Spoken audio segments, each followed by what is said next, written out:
हुकूमत सहाफ़ियों के तहफ़्फ़ुज़ के लिए कोशां है। नए कानून को बनाने में हुकूमत का कोई किरदार नहीं। कयास आराइयों से गुरेज करना चाहिए। मीडिया की आज़ादी का गला किसी सूरत घूंटने नहीं देंगे। फिरदौस आशिक अवान की वजाहत, हुकूमत सहाफ़त को अपनी ताकत समझती है। स्पीकर और मेंबर्स असम्बली का इस्तेहकाक मुकद्दम है।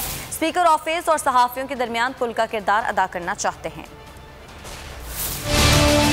ये हुकूमत जो है वो सहाफ़ियों को अवाम के फलाह बहबूद, मुल्क की तमीर व तरक्की और पाकिस्तान को आगे लेके चलने की जो सोच है उसके अंदर हर हाल में हिस्सेदार बनाती है। जहाँ तक असम्बली की सुपरमेसी है, स्पीकर का जो आइनी और कानूनी किरदार है उसको हर हाल में हमने मुकद्दम रखना है। और जो मुअज़्ज़ज़ मेंबरान हैं उस असम्बली के, उनका जो इस्तेहकाक है वो भी अहम तरीन उस कॉन्स्टिट्यूशनल बाइंडिंग के अंदर अहम तरीन जुज़ है।